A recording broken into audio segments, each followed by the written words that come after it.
Hi, Gina. How are you, Paul? I'm doing good. Good. Well, welcome everybody to Noon on Tuesday. We are going to learn how to make cheese at home with cheesemonger and Renaissance man, Paul Savage. Hi, Everyone, everybody. welcome. So, Paul, you are a cheesemonger with us at Liberty Station, Correct. mostly, Yeah. right? Uh-huh. But tell us a little bit about yourself. Well, I was born and raised in Chicago and moved out to Seattle. I spent the 90s in Seattle listening to great music. It was a great time to be there. Yeah. Oh, great. And moved down to San Diego. My wife wanted to come to Southern California, and I preferred San Diego over LA. So here you are. here I am. Yeah. Just so awesome, Paul. And we go back. I remember meeting you at Curds and Wine. Yes. Right, for the first time. How many years ago was that? It was I don't even want to talk about super that. long. Like I know that I think I looked really different, and now I'm trying to remember back, and I'm like, oh yeah, that was Paul. Yeah, I think it had to have been, I would say, a decade ago. Was it that long? Oh, it could be because shop's 14 years old now. Yeah, something like that. Crazy. I Time don't like flies. to think about that. Yeah, it's crazy. We'll just get back to the cheese. What is your interest in cheese, Paul? Like, where did the fascination come, or just like, did you eat it first? Were you always making it, or? I've always enjoyed cheese. Let's be honest. My two favorite food groups are sweet fat and salty fat. Perfect. Exactly. I hear a common denominator. Yes. So, cheese has been one of those almost mystery foods, like beer and wine and a lot of other fermented foods. Cheese is one of those things that always seemed out of reach. Other people make it. Sure. You buy it pre-done. And I do have a food background, and cheese is, for the most part, everything you're not supposed to do with milk. Yeah, interesting. Because you kind of think, I guess that's what we'll have to get into, because you think, okay, I've got milk, and then letting it get sour, letting it ferment, letting it grow mold, letting it get fuzzy. All those are good in the world of cheese, right? Exactly. It's what crazy. makes it so wonderful. Yeah. What was, can you give us an idea? Like, did you first dabble in ricotta? The first cheese that I set out to make was mozzarella. And yet the first cheese that I actually made was Gouda. When I started to research and go through what all I needed to make cheese, by the time I had it all sitting out on my kitchen counter, I was ready to make Gouda. Yeah, you're like, I got all this. And my wife loves Gouda, and when I asked her for some input, there was no wiggle room. She wanted a Gouda. I could have one ready to eat in 2-3 months. Yeah. And so that was it right out of the gate. Right out of the gate. Who doesn't like Gouda? Right. Everybody likes Gouda. Gouda's very Gouda. It is. Oh my gosh, good. Because I have to tell you, I've started, I go like this to anyone out there that makes cheese. Because tried ricotta, and actually the quote I'd once heard was, if you can't make ricotta, you shouldn't be in the kitchen. I think that's probably true. It's true, but I failed miserably once. Once it just didn't work. You don't have to tell us all about boo. It didn't work. And then a couple times mozzarella, like you think that could just be easy and it's foolproof and fail-proof, and it is not. There is a science behind this, right, Paul? Ricotta is fairly easy. There are ways to make better ricotta. But you should be able to make ricotta in any kitchen at any point. Right? Mozzarella, on the other hand, everyone thinks it's easy, and yet mozzarella requires some specific parameters in order to work. Yeah. That doesn't mean that you have to know all the science behind it to do it, but it is a little fussier. A little fussy. But it kind of uses the same basic elements that the basic chemistry that all cheese is. Can you start us like with that basic separation? So, curds milk. away. Milk. Let's start there. Let's start with milk. I think the biggest mistake that people make with home cheese making is starting out with the wrong milk. And that's probably what happened to your ricotta. Maybe. Is if you use ultra-pasteurized milk, which is milk that's heated up to a really high temperature for a very short time, it won't curd correctly. And I could go into the reasons for that, but we don't have a lot of time. Right, that's the science behind it all. That's the science behind it, and I do cover that in all of the classes. Yeah, oh, that's nice, because Paul does teach cheese-making classes, which are awesome. Can I see that just right on the label then? It'll say either It'll- just pasteurized or ultra pasteurized? Almost all the milk that you'll see in the dairy section is going to be homogenized and pasteurized. And you want to look for the word ultra. It might not always be obvious on the label, but somewhere on the label it needs to say ultra if it is ultra pasteurized. Avoid that. Right. Avoid that for cheese making. Unfortunately, that also eliminates a lot of organic milks because a lot of organic milks are ultra pasteurized in order to stay on the shelf longer. Yeah, that's interesting because you kind of think, oh, I should get organic every time. Right. But it might be ultra pasteurized. And I do think that Yes. has happened to me before. So I'm like, but it's organic. It has to be great. And Not for cheese making. And that is the number one question that I get asked in class is what about organic milk? Organic milk is fine. Just make sure it's not ultra pasteurized. Not ultra pasteurized. Tip number 1. Tip number 1. Okay. And if you're starting out with good milk, you will have good cheese. Always good. That's the case with everything, right? Yep. Start out with good ingredients, you're going to get a better product at the end. Yeah. And then the only other 2 things required for cheese making is acid and heat. There are other things that a lot of cheeses have. Virtually every pressed cheese includes a rennet or some other coagulant. But for the most part, if you have acid, heat, and milk, you will make cheese. You can make a cheese. Yep. Oh my gosh, get into the acid a little bit. What are the choices kind of there when you talk acid? With choices for acid, most cheeses use actually a culture to acidify the milk. Raw milk has the cultures already in it. With pasteurized milk, you would add cultures, and those cultures will eat lactose and turn that lactose into lactic acid, and that's where the acid for the cheese comes from. That's so interesting. So it's fascinating to me that we work to pasteurize to sometimes take those cultures out, but then you're going to go put them right back in. So those cultures, is that a powder when you're talking about like if a powder that you put back in? Most everything that a home cheesemaker is going to have access to is a powder form. So it will be a little bit of the powdered culture. It's a dry frozen culture mixed in with a little bit of like powdered milk so that it has a food source, because even though it's frozen, it can still be somewhat bioactive. And then we'll add that to our milk, and it's a very precise culture.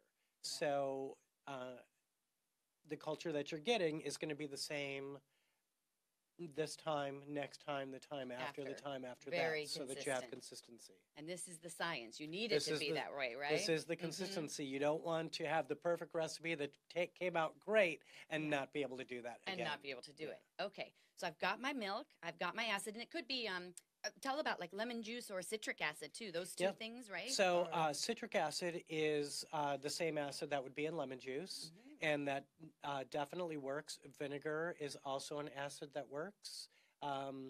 I've recently been experimenting with using actual lactic acid to make some of my cheeses, and each acid is going to have a slightly different flavor. But once again, just like with the cultures, we want consistency.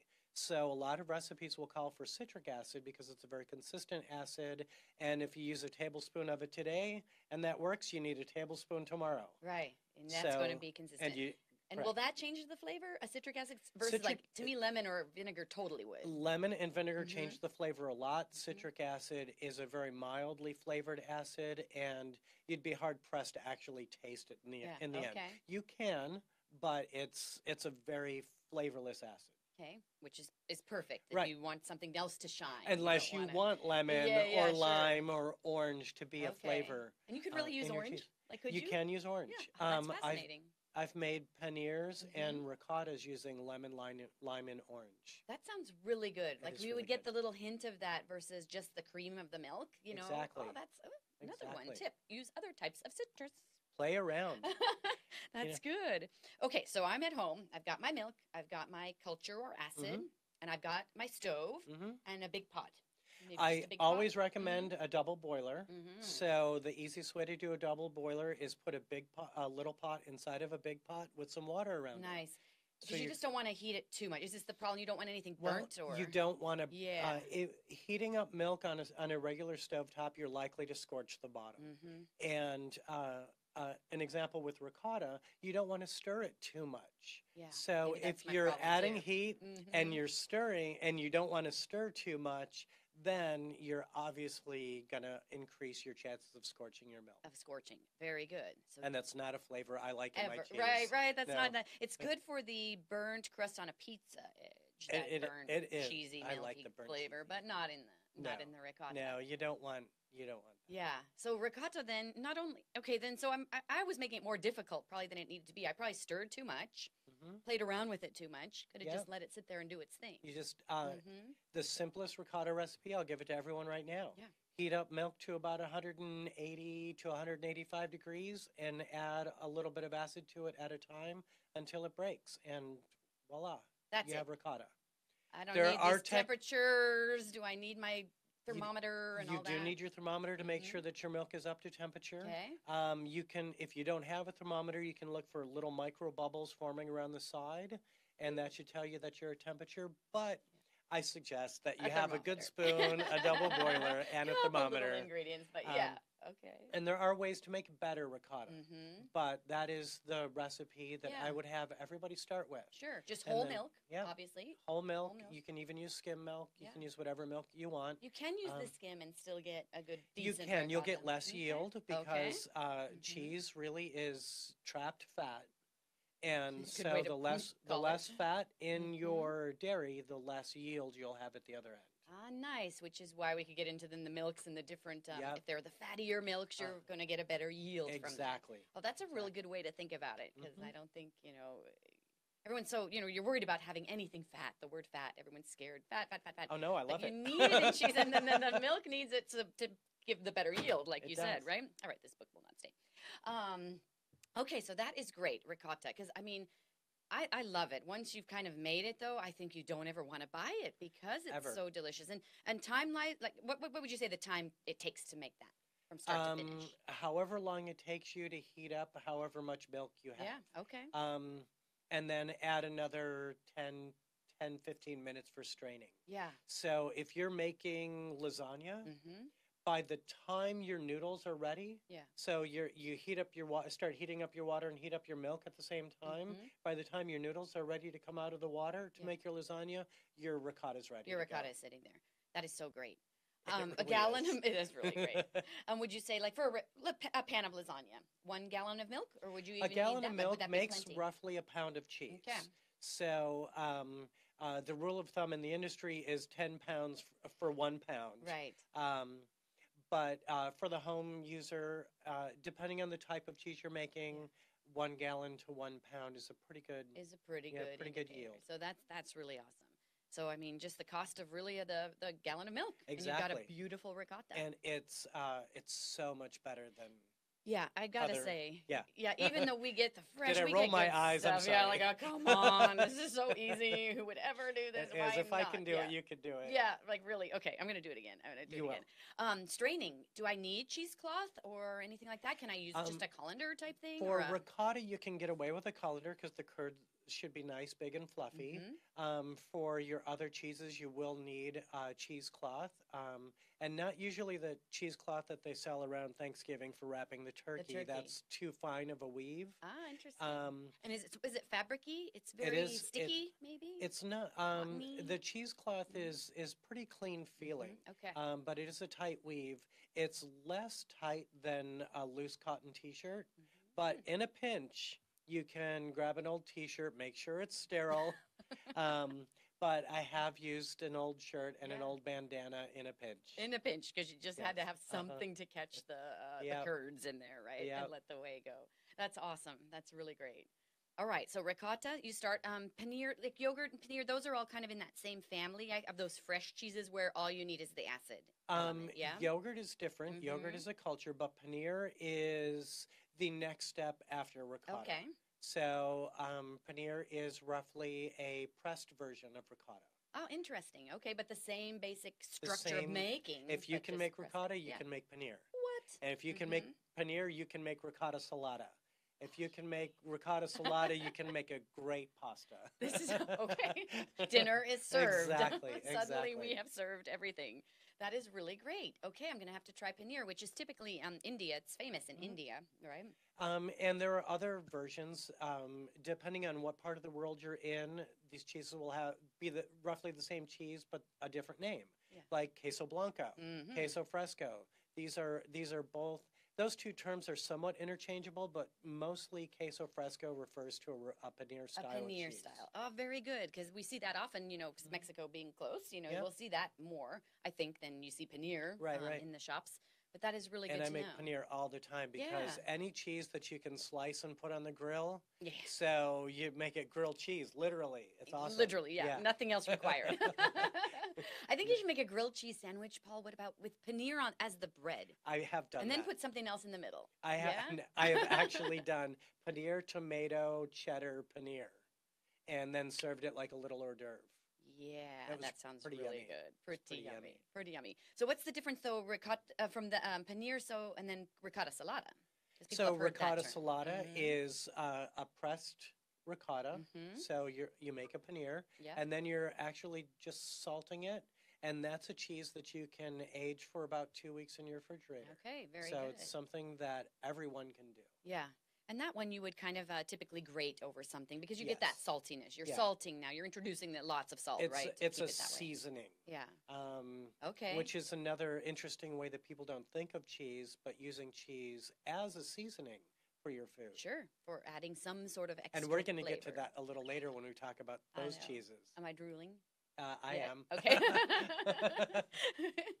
Tell us, you mentioned salt as, seasoning and cheese as seasoning, but salt plays so many roles in the Salt science is of a cheese, very right? important ingredient in cheese. I try to tell people right out of the gate who are maybe worried about sodium content Yeah. is that just like unsalted potatoes are very they're bland, they're somewhat unpleasant. Unsalted cheese can be somewhat unpleasant. So even in a sweet cheese, we would probably add a little bit of salt to it to help bring it up. But salt in older cheeses and the aged cheeses plays another very important role, and that is to actually slow down and or kill the culture that we needed to acidify the cheese. And that allows the cultures to break down, which aids in all the dynamic flavors that we get in all of our old cheeses. Yeah. So salt performs that amazing role, and it also does another interesting thing in cheese, and it affects the moisture content of the cheese by taking up any free water that's in the cheese, and so it changes the moisture content. Yep. And will actually help a cheese drain. So if you want an extra dry ricotta, you can actually salt it before you strain it. If you want a really moist ricotta, you wouldn't salt it until after you've strained it. And that's one of the things I say, in these classes, we're going to talk about not just how to make good cheese, but how to make even better cheese. Right. And slight variation of how you've salted, when you've salted, will change the flavor, the texture, and everything. Yep. Crazy. Are you as hungry as I am now? I am, yeah. Almost enough talk. It's going to be time to eat. But preservation, too, because salt, you have cured meats. Salt preserves. Salt is a preservative. Because it's taking out, but now I'm hearing it, maybe it's because it's taking away some of that moisture. Moisture is what can cause some of the bacteria growth and all this kind of stuff. Is that true? Well, we like bacteria in cheese, and cheese is a fermented product, and like beer and wine, we're really adding things to cheese that we want that are going to contribute to good flavors. Yeah. So that the stuff that makes bad flavors or that might make us sick don't get a chance to take a hold. Take over. Thank you, salt. Exactly. Yeah. And salt plays a big part of that. So cool. That's fascinating. Awesome. Well, tell us, Paul, because I know you make a lot of different styles of cheeses, and you have your own cheese cave at home, which is awesome. Can we tour the cave? Well, no, we'll some other time. It's a small cave. It's a small cave. Maybe half of us can go in there.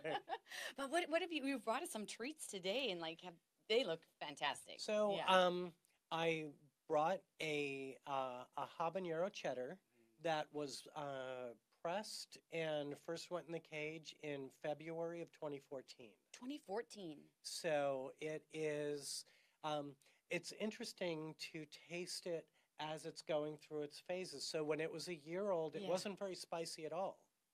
And then it got really spicy, then it wasn't spicy again, and now it's getting kind of spicy again. So you're in for In for for a a ride with spice that ride, and that's right here. And you can Uh-huh. see the flecks of You can see the flecks of habanero the in there. habanero. And did you just use a fresh chopped up habanero? I or- used fresh Yeah. habanero, but then I pasteurized it. I sanitized it in boiling water. There are some health concerns with adding any inclusion products into your cheese, especially of an organic nature. Yeah. What else would Again, you use? yeah. Back to that. So you But still have to pasteurize so it. you still have to make sure that Mhm. everything that you're putting in your cheese is safe.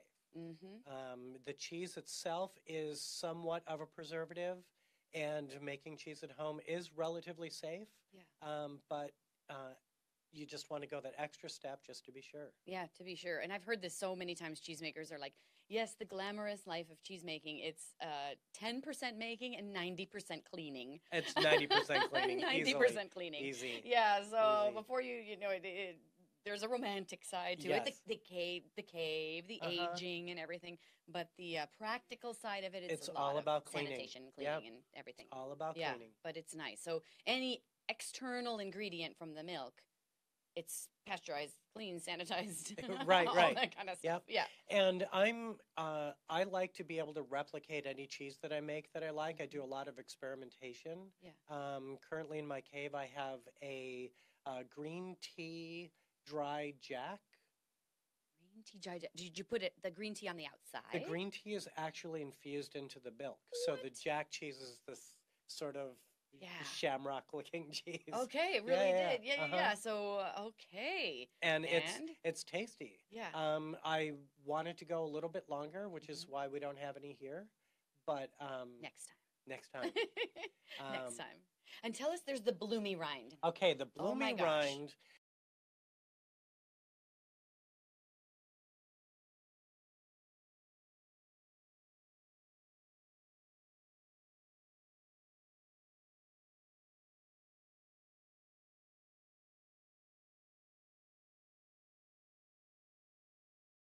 Like a bloomy rind.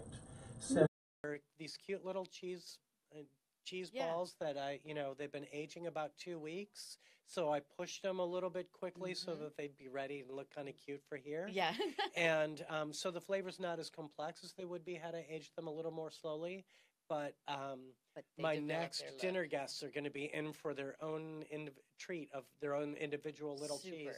Super. How did you age them quicker? Is it heat? Is it what is it? Moisture? It's temperature and moisture. The bloomy rind molds like a little bit of salt. They like the temperature to be a little bit below a room, and they like the acid content of the cheese, and then they like a very humid environment. So by taking the cheese in and out of my cave, between my cheese cave and the counter, in their own sealed box, I was able to push them along a little more quickly. That's your temperature control Exactly. and how you can, I mean, it's very sciencey. Oh, these got to go back in. Oh, they have to come out. Like, oh, they've been out a half an hour. Exactly. Time to cool down. Yeah. Oh, interesting, though. That's awesome. So,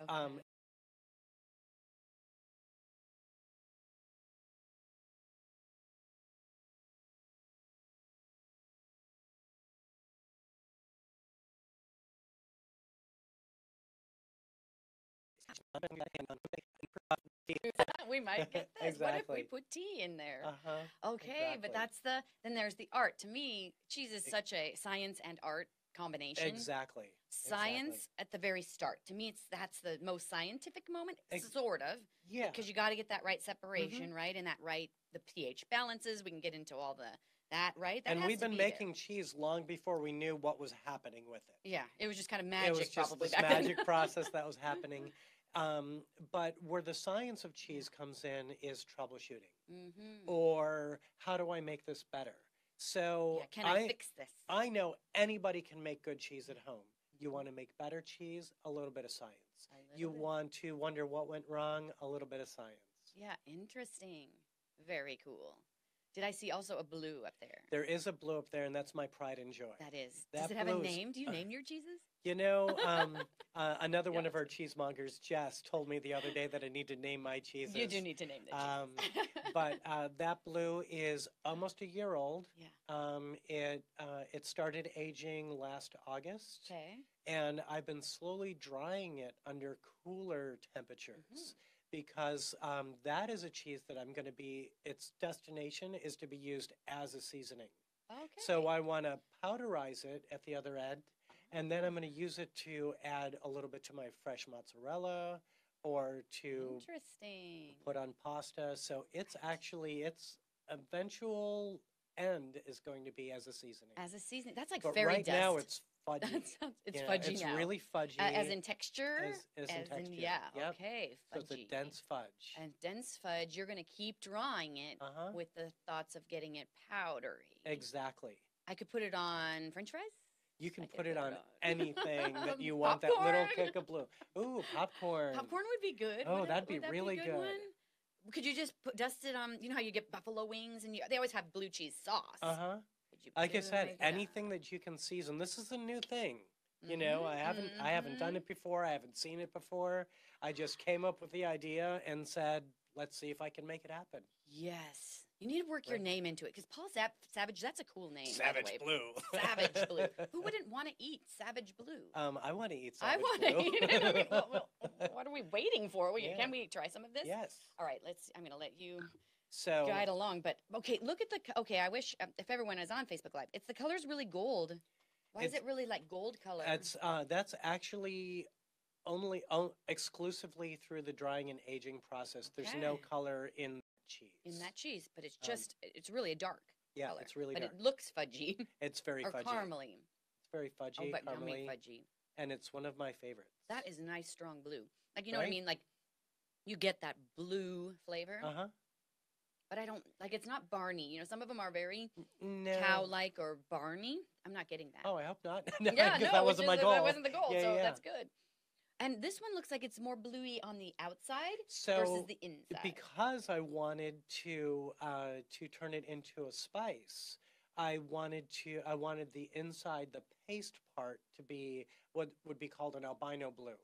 So there's no veins going through it. It's aged entirely from the outside, so that I wasn't adding any additional color to any food that I might add it to besides what I absolutely had to have.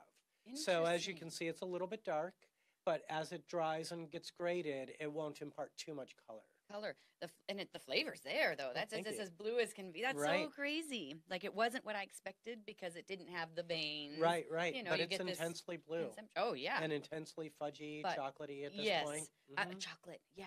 What if you dusted it on little chocolate truffles or something? I've been wondering about doing some sort of chocolate blue combo.